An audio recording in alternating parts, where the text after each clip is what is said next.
Bismillahirrahmanirrahim. Assalamualaikum warahmatullahi wabarakatuh.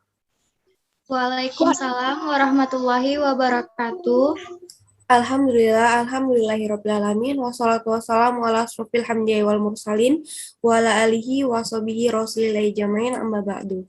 Pertama sekali, marilah kita panjatkan puji dan syukur atas kehadirat Allah yang mana telah melimpahkan rahmat dan karunia kepada kita semua, sehingga kita dapat berkumpul pada kesempatan kali ini di meeting Zoom pada pagi hari ini dalam keadaan sehat walafiat. Salawat serta salam tak lupa pula kita hadiahkan kepada Nabi besar, yakni Nabi Muhammad SAW, dengan melafazkan Allahumma sholli ala Muhammad wa ala ali Muhammad. Baiklah, sebelumnya perkenalkan, saya Jihan Fauzi Ahmad dengan NIM 12040221552. Di sini saya akan mengatur jalannya diskusi kita pada pagi hari ini. Baiklah, untuk materi kelompok 4 pada pagi hari ini yaitu mengenai jenis-jenis gangguan jiwa. Bersama dengan 4 rekan saya, yaitu ada Dia Kartika Putri, Elva Zahuri-Tami, dan Wildaningsih. Untuk mempersingkat, langsung saja materi yang pertama yang akan disampaikan oleh Dia. Kepada Dia Kartika Putri, dipersilakan. Assalamualaikum warahmatullahi wabarakatuh. Waalaikumsalam warahmatullahi wabarakatuh. Sebelumnya, saya ingin mengucapkan terima kasih kepada moderator yang telah mengizinkan saya untuk menjelaskan materi yang pertama. Baik, perkenalkan nama saya Diah Kartika Putri dengan NIM 12040221588. Di sini saya akan menjelaskan materi tentang pengertian gangguan mental. Apa sih itu gangguan mental? Gangguan mental atau gangguan jiwa adalah penyakit yang memengaruhi emosi, pola pikir, dan perilaku penderitanya. Sama halnya dengan penyakit fisik, penyakit mental juga ada obatnya. Di Indonesia, penderita gangguan mental diidentikan dengan sebutan orang gila atau sakit jiwa, dan sering mengalami perlakuan yang tidak menyenangkan, bahkan hingga dipasung. Padahal, penderita gangguan mental bisa dibawa ke rumah sakit untuk diberikan pengobatan. Ada banyak faktor yang bisa memicu terjadinya gangguan mental, mulai dari menderita penyakit tertentu sampai mengalami stres akibat peristiwa traumatis. Misalnya contohnya nih seperti ditinggal mati orang yang disayang, kehilangan pekerjaan, atau terisolasi untuk waktu yang lama.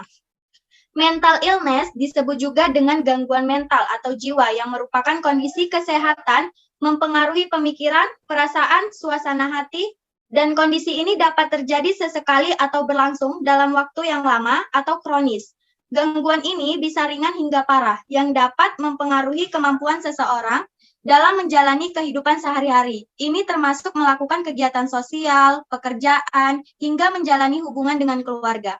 Gangguan kesehatan mental ini termasuk penyakit yang dapat diobati pada kondisi yang lebih buruk. Seseorang mungkin perlu mendapat perawatan intensif di rumah sakit untuk menangani kondisinya. Kondisi ini dapat memicu hasrat untuk menyakiti diri sendiri atau mengakhiri kehidupannya. Dampak dari gangguan mental ini sendiri adalah mereka yang mengalami gangguan jiwa akan mengalami perubahan dalam pikiran, perasaan, dan perilakunya, sehingga dapat mengganggu pekerjaan, aktivitas sehari-hari, dan pola relasi dengan orang lain. Gangguan jiwa ini dapat mengganggu fungsi dan produktivitas dalam kehidupan sehari-hari.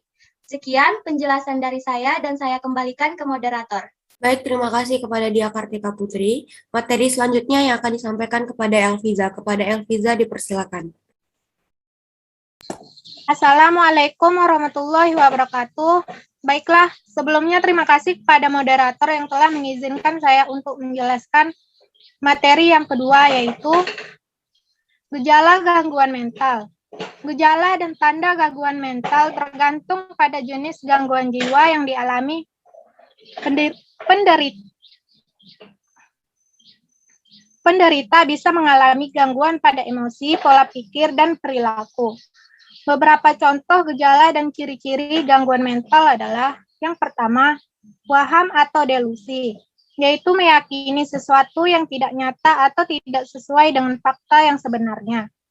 Yang kedua, halusinasi, yaitu sensasi ketika seseorang melihat, mendengar, atau merasakan sesuatu yang sebenarnya tidak nyata. Yang ketiga, suasana hati yang berubah-ubah dalam periode-periode tertentu. Yang keempat, perasaan sedih yang berlangsung hingga berminggu-minggu. bahkan berbulan-bulan. Perasaan cemas dan yang kelima, perasaan cemas dan takut yang berlebihan dan terus-menerus sampai mengganggu aktivitas sehari-hari. Yang keenam, gangguan makan, misalnya merasa takut berat badan bertambah, cenderung memuntahkan makanan atau makan dalam jumlah banyak. Yang ketujuh, perubahan pola pikir seperti mudah mengantuk dan tertidur, sulit tidur, serta gangguan pernapasan dan kaki gelisah saat tidur. Yang kedelapan, kecanduan nikotin dan alkohol, serta penyalahgunaan nafza. Yang kesembilan, marah berlebihan sampai mengamuk dan melakukan tindak kekerasan. 10. Perilaku yang tidak wajar, seperti teriak-teriak tidak jelas, berbicara dan tertawa sendiri, serta keluar rumah dan kondisi telanjang. Selain gejala yang terkait dengan psikologis, penderita gangguan mental juga dapat mengalami gejala pada fisik, misalnya sakit kepala, sakit punggung, dan sakit mah. Hanya itu yang bisa saya sampaikan, saya kembalikan kepada moderator. Baik, terima kasih kepada Elviza. Materi selanjutnya yang akan disampaikan oleh Wildaningsi. Kepada Wildaningsi dipersilakan. Assalamualaikum warahmatullahi wabarakatuh. Baik, sebelumnya terima kasih kepada moderator yang telah mempersilahkan saya untuk menjelaskan materi berikutnya. Materi berikutnya adalah penyebab gangguan mental. Kondisi ini diketahui terkait dengan faktor biologis dan psikologis. Sebagaimana berikut. Yang pertama itu adalah faktor biologis atau disebut gangguan mental organik. Di antara penyebabnya adalah gangguan pada fungsi sel saraf di otak, kelainan bawaan atau cedera pada otak, kerusakan otak akibat terbentur atau kecelakaan, kekurangan oksigen pada otak bayi saat proses persalinan. Kondisi ini terjadi ketika otak bayi dan organ lainnya tidak mendapat oksigen dan nutrisi yang cukup sebelum, selama, atau setelah kelahiran. Yang kelima, memiliki orang tua atau keluarga penderita gangguan mental. Yang keenam, kekurangan nutrisi. Berikutnya adalah faktor psikologis. Di antara penyebabnya adalah peristiwa traumatik seperti kekerasan dan pelecehan seksual, kehilangan orang tua atau disia-siakan di masa kecil, kurang mampu bergaul dengan orang lain, perceraian atau ditinggal mati oleh pasangan, perasaan rendah diri, marah, atau kesepian. Selain faktor psikologis yang telah saya sebutkan tadi, Organisasi Kesehatan Dunia atau WHO menyatakan bahwa berada pada situasi pandemi saat ini juga bisa menjadi faktor pemicu stres yang kemudian membuat orang lebih rentan mengalami gangguan mental. Stres tersebut dapat berasal dari rasa takut, khawatir tentang kesehatan, keuangan, pekerjaan, dan banyak terpengaruh akibat pandemi saat ini. Sekian penjelasan dari saya kembalikan kepada moderator. Terima kasih kepada Wildaningsi. Selanjutnya materi terakhir yang akan disampaikan kepada Elva Gaurutani. Kepada Elva dipersilakan. Baik, terima kasih kepada moderator yang telah memberikan saya kesempatan untuk menjelaskan materi terakhir, yaitu jenis-jenis gangguan mental.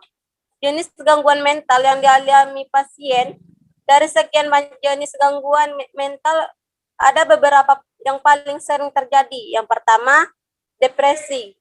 Depresi merupakan gangguan suasana hati yang menyebabkan penderitanya terus-menerus merasa sedih. Berbeda dengan kesedihan, bisa berlangsung selama beberapa hari. Perasaan sedih pada depresi bisa berlangsung hingga berminggu-minggu atau berbulan-bulan. Yang kedua, skizofrenia merupakan gangguan mental yang menimbulkan keluhan halusinasi, delusi, dan serta kekacauan berpikir dan berperilaku yang membuat penderitanya tidak bisa membedakan antara kenyataan dengan pikirannya sendiri. Yang ketiga, gangguan kecemasan.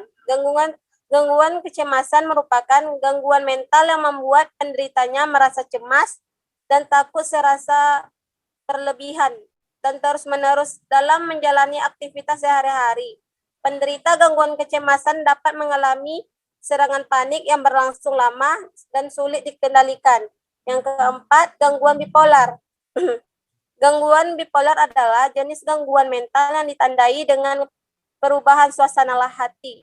Penderita gangguan bipolar dapat merasa sangat sedih dan putus asa dalam periode tertentu, kemudian menjadi sangat senang dalam periode yang lain. Yang kelima, gangguan tidur. Gangguan tidur merupakan perubahan pada pola tidur yang sampai mengganggu kesehatan dan kualitas hidup penderitanya. Ada beberapa contoh, yaitu gangguan tidurnya yang pertama sulit tidur, yang kedua mimpi buruk, yang ketiga sangat mudah tertidur. Sekian dari saya kembalikan kepada moderator. Baik, terima kasih kepada Elva Zahura Tani. Di penghujung materi tadi, maka kesimpulan dapat yang saya sampaikan kepada teman-teman semua adalah gangguan mental atau gangguan jiwa adalah penyakit yang mempengaruhi emosi, pola pikir, dan perilaku penderitanya. Ada banyak faktor yang bisa memicu terjadinya gangguan mental ini, yaitu mulai dari menderita penyakit tertentu, stres akibat peristiwa traumatis, dan ditinggal mati orang yang disayang, ataupun kehilangan pekerjaan. Penyebab gangguan mental atau gangguan jiwa ini terkait dengan dua faktor, yaitu ada faktor biologis dan faktor psikologis.